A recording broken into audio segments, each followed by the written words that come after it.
इधर राजसूय यज्ञ की तैयारियां होने लगी, निमंत्रण सब जगह गया। कौन कौन इस राजसूय यज्ञ में आए सुन लीजिए। कृष्णानुमोदितो पार्थो ब्राह्मणान ब्रह्मवादिन। पहले तो 10 लाख ब्राह्मणों के लिए सोने के कंचन महल बनाए गए थे। यज्ञ को शुरू होने से पहले स्वर्ण के 10 लाख सोने के महल बनाए गए थे। भगवान श्री कृष्ण ने ब्राह्मणों के लिए पत्र अपने हाथों से लिखे थे। सुनिए, 5 मिनट ज़्यादा लूँ तो 5 मिनट के बाद आप खड़े हो जाना, मैं आपको कुछ नहीं कहूँगा, लेकिन 5 मिनट की कथा सुन लीजिए। इस कथा की महिमा है, अश्वमेध यज्ञ करने का ही फल मिलेगा 5 मिनट की कथा सुन लोगे तो। कृष्णानुमोदित पार्थो ब्रह्मणान ब्रह्मवादिनः। भगवान श्री कृष्ण ब्राह्मणों के लिए पत्र लिखे। कौन कौन आए? द्वैपायनो भरद्वाज सुमंत गौतमोषितः।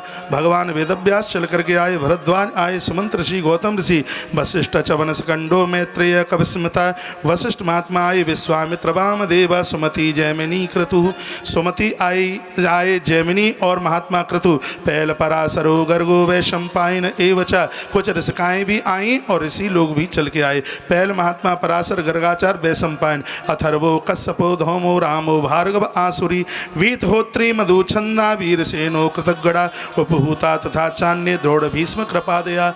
भीष्म भी आए, कृपाचार्य द्रोणाचार्य, धृतराष्ट्र सहसतो विदुरश्या महामति। धृतराष्ट्र जी चल के आए, विदुर जी महात्मा चल के आए। ब्राह्मणा क्षत्रिय वैश्या शूद्रा यज्ञ विद्रक्षवा, चारों वर्णों के लोग यज्ञ में चल करके आए। तत्रैव सर्व राजानो राज्ञां प्रकृतयोन्नपः। अब देखिए, अब राजा भी चल करके आए। और कौन कौन? अब देवता भी आए। ततस्ते देव यजनम ब्राह्मणा सुलंकरे। इसमें विधाता ब्रह्मा चल के आए। हेमाकिलोपकरुणा वरुणस्य यथा तथा। इसमें वरुणदेव भगवान आए। इंद्रादयो लोकपाला विरंची भव संयुता। इंद्र और ब्रह्मा एक संग पधारे। सा गड़ा सिद्ध गंधर्वा विद्याधर महोरगा। सिद्ध गंधर्व चल करके आए। और कौन कौन आए? इसमें लिखा है कि इसमें खग किन्नर चल करके आए। राजा नशा सा समाहूता भव। भव नाम शंकर जी का है। इस यज्ञ में स्वयं भगवान महादेव शरीर सहित पधारे। कितना बड़ा यह यज्ञ रहा होगा।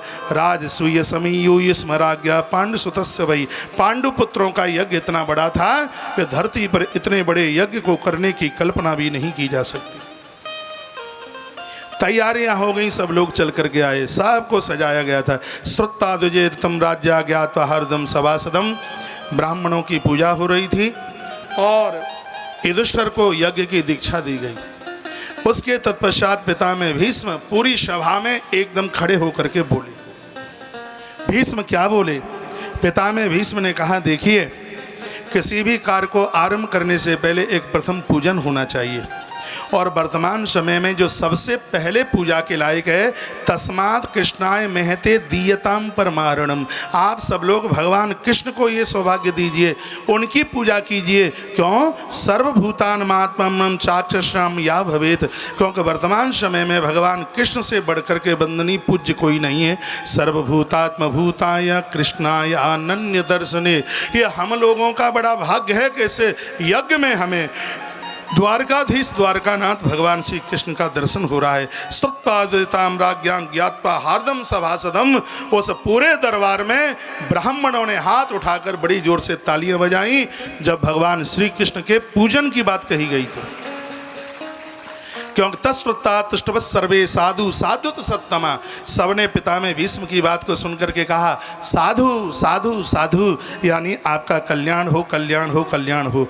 तो बासुभी पीतको से यही भूसे शैया महाधनी। धर्मराज दुष्टन ने भगवान श्री कृष्ण का पूजन भीष्म के साथ खड़े होकर के किया। भगवान को पीला पीतम्बर पहनाया गया और भगवान कृष्ण को गाय दी गई पूजा के तत्पश्चात। सब आनंद हो रहा था। पूजा कुछ लोगों को अच्छी नहीं लगी। भगवान श्री कृष्ण का पूजन एक तो दुर्योधन को बढ़िया नहीं लगा, शकुनी को बढ़िया नहीं लगा, और भगवान श्री कृष्ण की पूजा दुशासन को अच्छी नहीं लगी। कर्ण का नाम आया ही नहीं है इसमें। कर्ण उतना बुरा नहीं था, कर्ण को संग बढ़िया नहीं मिला, नहीं तो बंदा बहुत अच्छा था। कर्ण में जो विशेषताएं थी उसको छिपाया नहीं जा सकता। वर्णन किया गया है, उसमें एक ऐसा कुटिल आदमी बैठा हुआ था जिसने खड़े होकर के इतनी हिम्मत करी और वह भगवान को उसने गालियां देना शुरू कर दिया। इसमें लिखा है कि जैसे ही भगवान पूजा के तत्पश्चात बैठे ही थे और उसी समय ये खड़ा हो गया और क्या कहने लगा, क्या कौआ भी यज्ञ का भागीदार हो सकता है? क्या मटकी फोड़ भी इस सम्मान का भागीदार हो सकता है? इसने कृष्ण को कौआ कह करके संबोधित किया और पितामह भीष्म को इसने पहले गालियां दी। ये कहने लगा, ए भीष्म, यदि तुम हस्तिनापुर के वासिंदा ना होते, पुरखा नहीं कहा इसने, यदि तुम हस्तिनापुर के वासिंदा ना होते तो ये भीष्म, तुम्हारी जीभ खींच करके मैं अपनी उसको प्रतिंचा बना लेता। इस ग्वार्य की पूजा करके तुमने हम क्षत्रियों का इतना बड़ा अपमान किया है। भले ही ये पांडु पुत्र तुम्हें क्षमा कर दे, लेकिन ये दमघोष का बेटा शिशुपाल भीष्म तुम्हें कभी क्षमा नहीं कर सकता। तुमने इतना बड़ा अपमान किया। यदि तुम्हें थोड़ी भी लाज है तो चुल्लू भर पानी में डूब करके, ये देवव्रत ब्रह्मचारी का नाटक करने वाले, तुझे जल में डूब करके मर जाना चाहिए। और जब यह बौखला करके ऐसा बोला, पितामह भीष्म खड़े हो गए और कहे, धर ए पापी, तू भगवान कृष्ण की बुआ का बेटा और युधिष्ठिर की तू मौसी का पुत्र न होता, इतने में तो मैं तेरा मस्तक काट करके एक गेंद की तरह उछाल देता है। धर, तू मुझसे जीभ बंद करने की बात करता है। सुन, मैंने घोड़ों को लगाम लगाना सीखा है। अपने हाथ में गदा संभाली पितामह भीष्म ने, और जिस प्रकार से बार गिद्ध के ऊपर जैसे लपटता है, पितामह भीष्म ने अपने कदम आगे के लिए बढ़ाए और कहा, धर, मैं तुझे मार डालूंगा। उसी समय भगवान श्री कृष्ण सन्मुख चल करके आ गए और भगवान कृष्ण ने कहा कि हे पितामह, आप तो क्या हैं? ये पूरी प्रकृति जानती है, ये धूर्त है, ये पापी है, आप किसके मुंह लग रहे हैं? मैं आपसे प्रार्थना करता हूं, आप बिल्कुल बैठ जाइए। जब भगवान कृष्ण ने कहा बैठ जाइए, तो ये कहने लगा, एक ग्वारिये पोखरों का पानी पीने वाले, ये तेरा हिमाती बनता है, तो तुम दोनों मेरे सामने चल करके आ जाओ। तेरी जीभ खींच करके कालिए, मैं अपने पूर्वजों को मैं तर्पण दूंगा। यदि है तेरी बाजुओं में ताकत तो पूरे हिंदुओं को बुला करके तू मेरा सामना कर ले। और पोखरों का पानी पीने वाले, अरे मटकी फोड़, तू होता क्या है? तेरा मान क्या है? तेरा सम्मान क्या है? जब इतना कहा, इतने में तो भीम ने अपनी गदा उठाई और कहा, धर ए पापी, मैं तुझे मार डालूंगा। भगवान कृष्ण को गाली देने वाले, इस लोक से लेके पाताल पर लोक तक, यदि मुझसे जिंदा बच जाए, मां कुंती की दूध की सौगंध खा के कहता हूं, छाती चीर दूंगा तेरी। और जैसे भीम गदा लेकर के भागे, भगवान श्री कृष्ण कहने लगे, भीम तुम्हें मेरी सौगंध है, आज इसको कुछ कहना मत। इस पापी की मौत मेरे हाथ से है, ये तुम्हारे हाथ से नहीं है।